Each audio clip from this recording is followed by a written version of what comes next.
Welcome back to this class again, where we are considering the halogenated version of the different phosphorus species.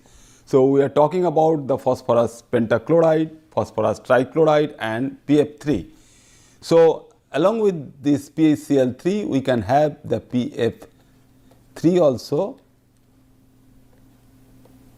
So, that particular PF3, what we get like that of our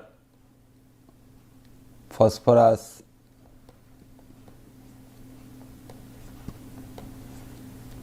here it is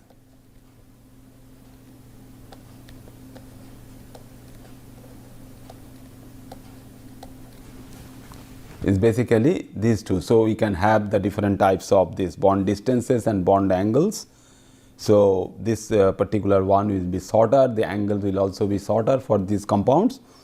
So, when we get this triphenyl phosphine and all these things, so we can utilize this as for oxidation also.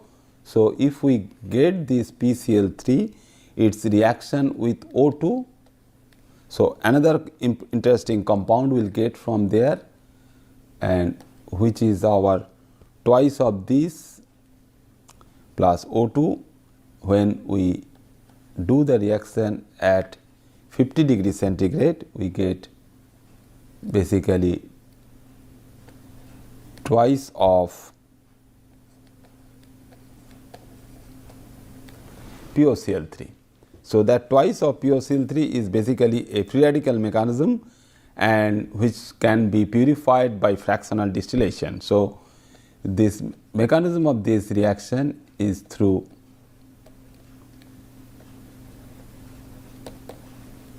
free radical. So, that particular free radical reaction we get for this particular production. So, here you see that if you have this, that means you can have this particular POCl3 formation. So, through that lone pair of electrons you get some oxygen over there, and those compounds are very useful by one of this particular process. Another one process we can get it from P2O5, and that P2O5 we use it and is reaction with thrice of PCl3 and some extra chlorine, that gives us 5 of this POCl3. So, phosphorus oxychloride. So, these are very useful because it can also give you for this corresponding supply of chlorine, and we get this as the corresponding compound for making that esters. So, they are useful in ester making.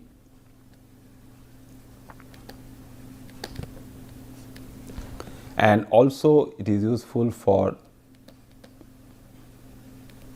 flame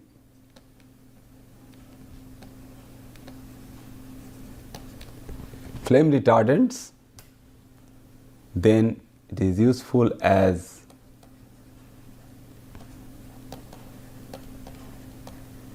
plasticizers, useful as hydraulic fluid, and also sometimes it can be very useful as good extraction agent. So, it is extracting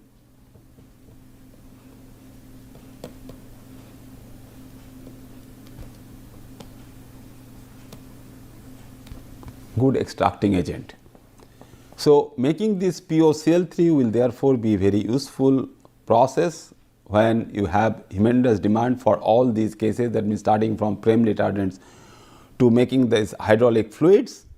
So, next we see that how we can make this PF3 compound. So, PF3 compound like that of our other types of compound, like already we have seen that we can have that useful ligand is 3 phenyl rings attached to the phosphorus center. So, is a very simple one as your corresponding organophosphorus compound, where you can have the phosphorus center attached to the 3 phenyl ring, and will also be a very useful ligand system like your ammonia. So, this particular one, that PF3, so making this PF3, how we get that? So, in this particular case, starting from your PCl3, so we will have PCl3 plus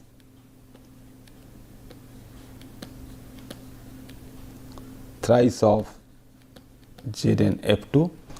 So, we will have this compound if we react this phosphorus trichloride with zinc fluoride. So, reaction of this will basically give us 2 molecules of PF3 plus twice of, now the zinc fluoride will be converted to zinc chloride. And this particular one, if we compare, this is also a ligand to us, the triphenyl phosphine, and if we can have a typical metal ion center Mn plus, as we all know, and it can have several coordination sites, and some of these coordination sites can be occupied by triphenyl phosphine, some will be coordinated by the chloride ion. Sometimes we get as this corresponding one as the rhodium center or the palladium center, we get some useful catalytic site. Similarly, we can compare this with that of our PF3 thing with that of our triphenyl phosphine. So, it can also be a very good ligand because it is a strong pi acceptor, it is a sigma donor, and it is a strong because you have electron withdrawing fluorine centers are there.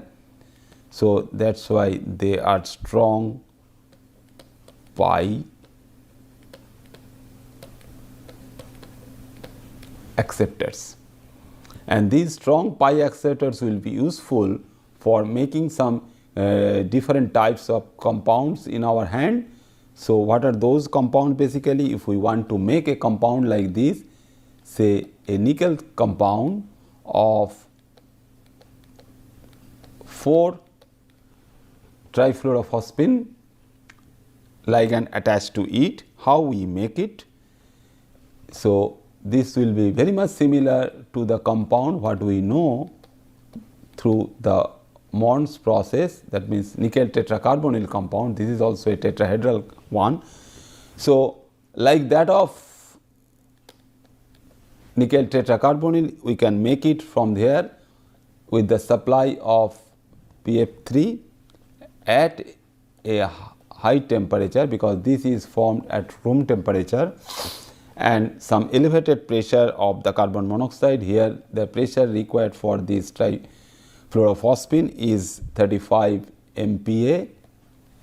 So, that basically gives us the corresponding production of this particular compound. So, the ligand production, because these ligands are very much useful compound for catalytic industry. So, we can make this, and we make this a phosphorus based ligand, and that phosphorus based ligand will be useful in giving you all these compounds. So, phosphorus can also be useful for making a corresponding compound which is P double bond S, like that of our P double bond O. Whether we will be able to make this compound phosphorus sulfochloride. So, this will be therefore your P double bond S, Cl and Cl. So, which is phosphorus in 5 oxidation state plus 5 oxidation state. So, phosphorus 5 sulfochloride.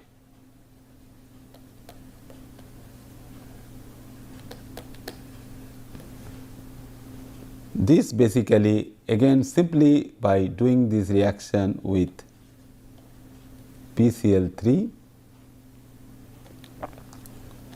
plus sulfur at a temperature of 180 degrees centigrade in an autoclave, we get PSCl3. So, all these compounds are basically useful for some purpose or other, and the phosphate esters, therefore, how we see the different phosphate esters, as I told you that we can get these phosphate esters from the corresponding phosphoric acid. So these phosphate esters can be very useful, like that of our different organophosphorus compounds. So if we have the corresponding phosphorus center like this, P double bonded O, and we can have this RO, OR, OR. So these are the corresponding phosphorus centers, and those phosphorus centers can be useful for making these phosphate esters. Then we can have the phosphinic acids or phosphonic acids.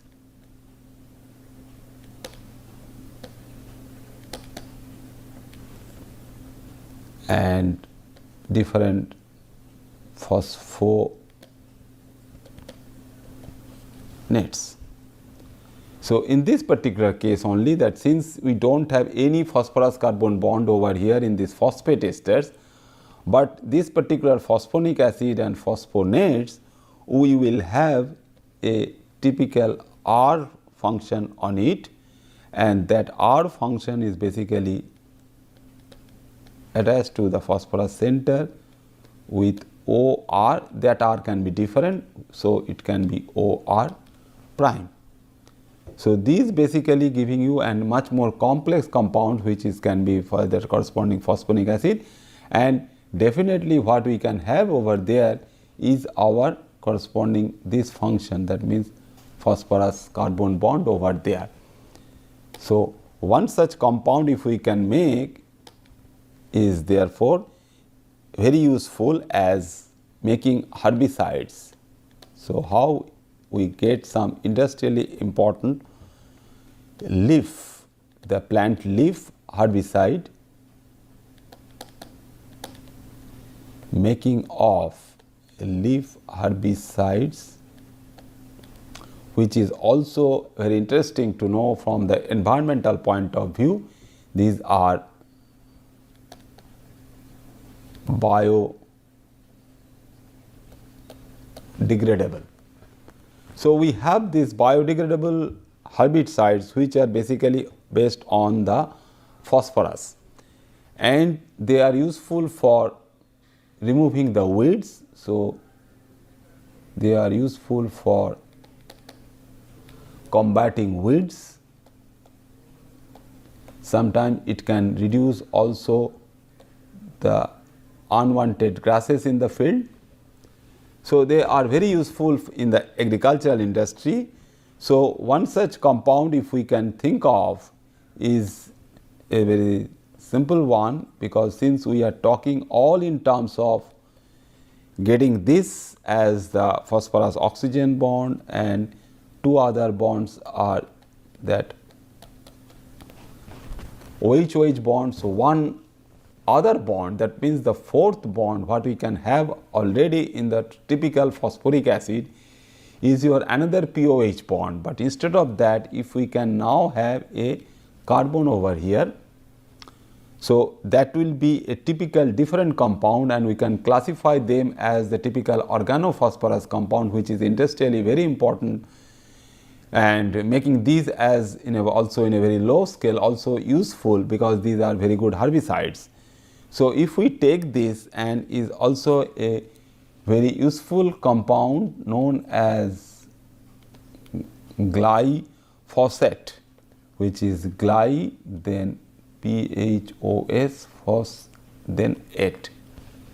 So it's basically a glycine based, gly is coming from glycine. So and this phosphate ester thing will be the other part. So is a glycine based phosphate ester. Therefore we get this as the corresponding nitrogen of the glycine through this carbon. So is attached to the nitrogen of that particular center through this particular carbon, and the remaining part is your glycine part. So is a not only is a herbicide, is a which combats the weed also, it is also a crop desiccant.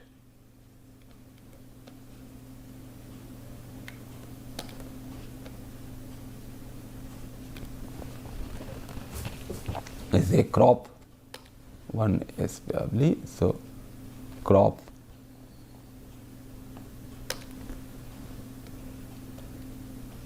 desiccant.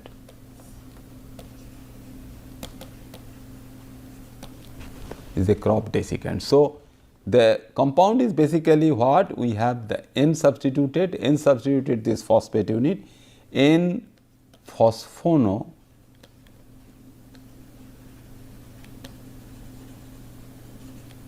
methyl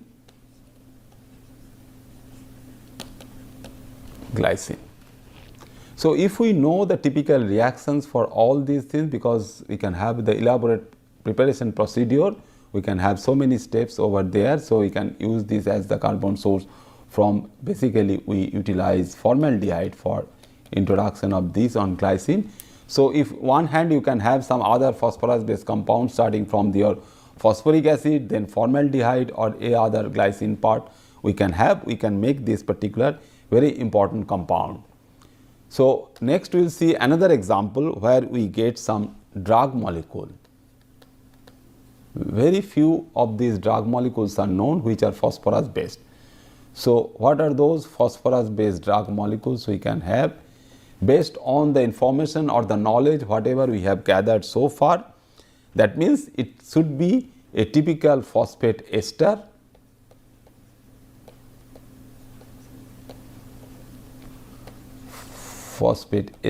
or some part can be also an amide part. So, phosphate ester part or the amide part in a very typical configuration, which is a typical anti-cancer drug,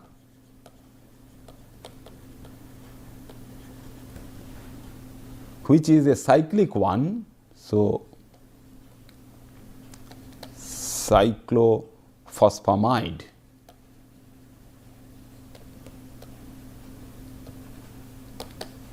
How we get that particular cyclophosphamide?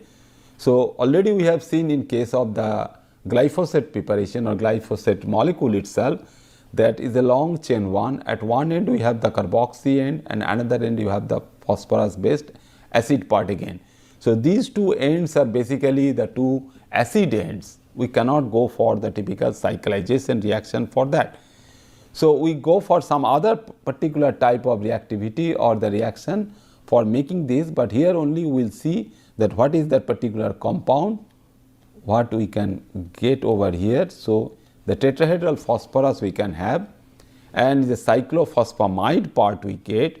So, basically the cyclophosphamide, or we can also the one part as the ester and the another part is the corresponding NH function, and making this as the typical 6-member ring. So, this is the cyclic part, cyclic phosphamide, and basically when we get this as this one, we can have further nitrogen over here and CH2 Cl1 and another CH2 Cl over here. So, these complex molecules we can get from all the different types of phosphorus based compounds, taking into idea that we go for the preparation of different esters or the different amide, because the phosphoric acid is a typical inorganic acid which can give rise to the different reactions based on making these esters or the amides. So, next we see that what we get for a typical molecule which is deadly also is known as a typical nerve agent. So, what is that particular nerve agent? Basically, nerve agent is nothing but the gas which is a deadly gas. These gases are very deadly and they basically disrupt the mechanism of the nerves. So, they basically disrupts the mechanism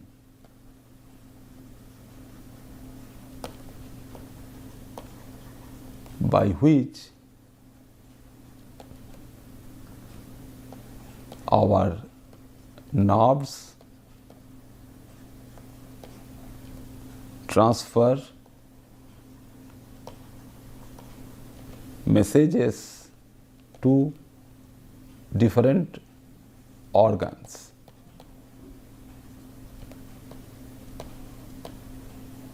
So basically is the idea that we just basically block this transfer of messages of the different nerves. That's why it is known as a nerve agent. So very quickly, basically within 10 seconds or 20 seconds time, we can kill people if they inhale these gases.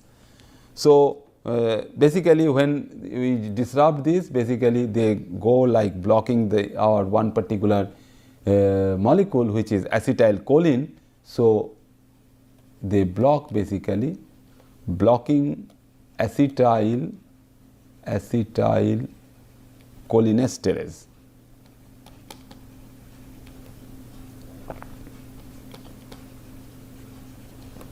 Because acetylcholine is your neurotransmitter, which basically transfers the corresponding nerve signals, transferring the messages to the different organs, how your different organ can function, all these things. So these phosphorus based nerve agents, so these are phosphorus based like the drug molecules. So these phosphorus based nerve agents basically go for blocking these particular neurotransmitters, which is your acetylcholine. So one such compound, will take one example only, and which is very useful as where we can use these nerve agents as the chemical weapon.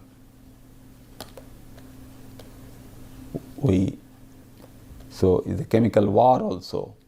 When we use these chemical weapons for chemical war, killing a mass destruction or mass killing of people of one country to the other, we can use this particular one.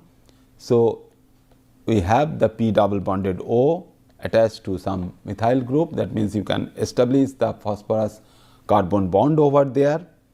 And like your PF6, we get this as the corresponding fluorine compound, because the corresponding covalent nature of the phosphorus fluorine bond is different. So that's why instead of chlorine or oxygen or OH, we have this fluorine bond, and then we basically get is as the corresponding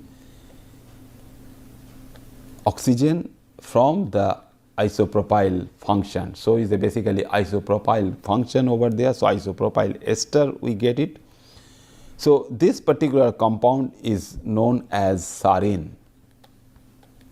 It is well known.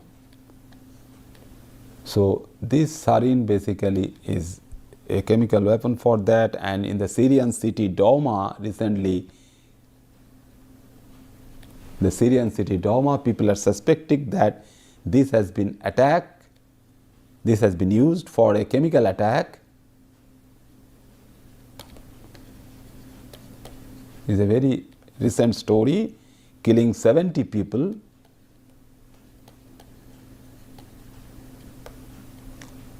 This year only, 2018. So Douma is a Syrian city in Syria.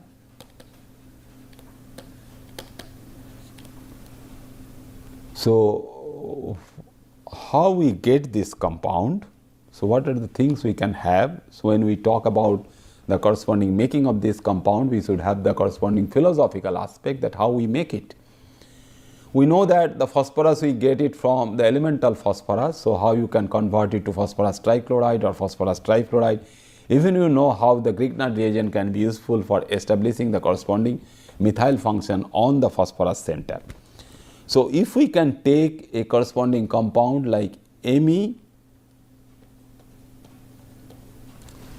PCl2, which we can have, already we have the corresponding methyl phosphorus bond. That means it is already a organophosphorus compound, and we react with SO2Cl2 to get is as MEP double bonded O Cl2. So this phosphoryl chloride, in all other cases, in all other organic chemistry reactions, we know that this SO2Cl2 can be useful for supplying chlorine to that particular other compound, is a chlorinating agent also. But here you see is a typical reaction. So this particular reaction, it is supplying the oxygen to the phosphorus center. So this is giving you the starting material for making this serine molecule, and we get SOCl2 from that. So in the next step, basically when we utilize this with the reaction for substituting this particular one, that means we will substitute now these two chlorine by two fluorine molecules. So that means the corresponding fluorine salts we get. So use of NaF or hydrofluoric acid will convert this molecule, that means you get these two, that means the substitution of this Cl2 will be by these two fluorine unit. So you have the P double bond O and these two are your F. Then reaction of these from this alcohol part. So alcohol part is the your isopropyl alcohol. So we use this with that of our isopropyl alcohol, and reaction of this isopropyl alcohol giving us this compound back. That means you prepare this with that of our serine molecule. So making this particular molecule gives us all the ideas that how we get this as the corresponding formation of these and introduction of PCl bond, hydrolyzing ability of that particular bond, and also converting that particular one through a deadly poisonous gas molecule, and that gas molecules are very useful. So it definitely is very lethal and deadly also to us. So handling this phosphorus compound, because all these very deadly things we are handling, we are not only handling the phosphorus, we are handling the sulfur centers on this particular molecule. But at one end we have seen that simple PF3 molecule, the simple, that means if we try to compare this with that of PF3 molecule, which is a very good ligand, giving you us this corresponding metal ion complexes or metal complexes in the zero oxidation state, such that are that of our nickel 0. So with these basically we have this particular situation where we get and where we see for making these diphosphonates, calcium phosphonates to up to the serine molecules.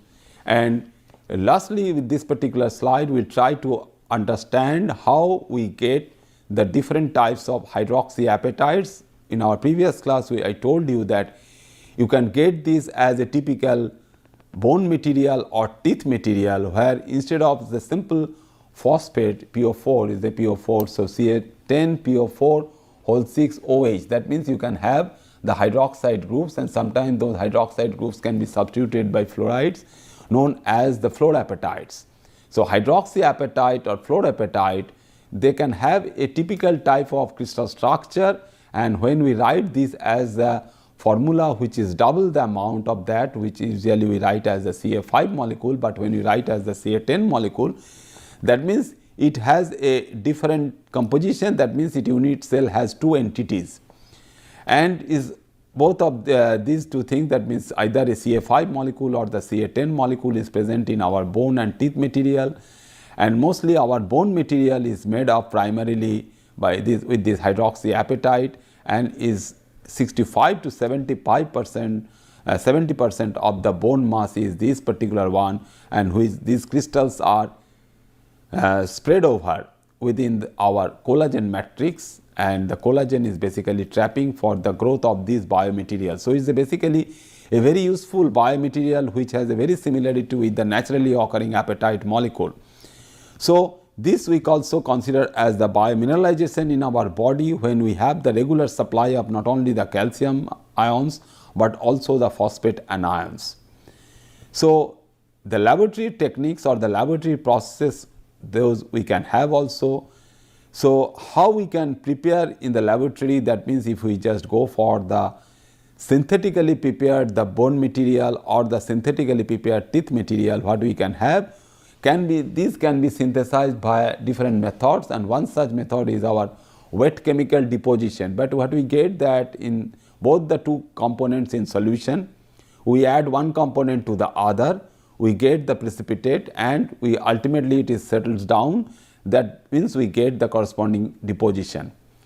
Then biomimetic deposition, that means if we have the collagen matrix, on that matrix, that means you have the matrix support like that of our simple filter paper support or some cloth material or some jute material, if we can have that particular support, and on that support if we just go for the deposition of this material, that means the crystallization of that material in a very slow and a regular manner, we get this as a corresponding filled matrix with that apatite material.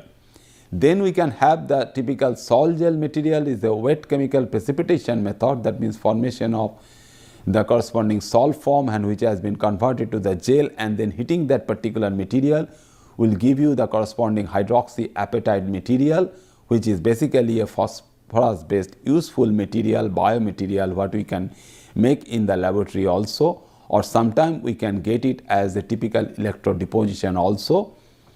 So the very basic reaction what we can have in our hand is that simple reaction of the calcium hydroxide, what we get.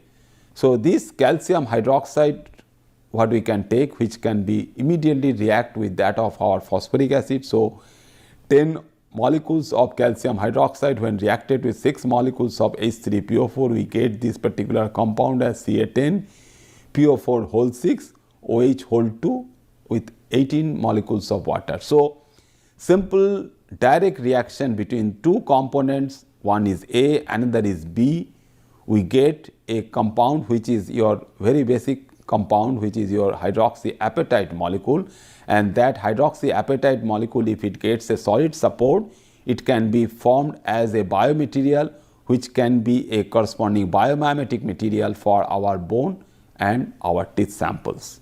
Thank you very much.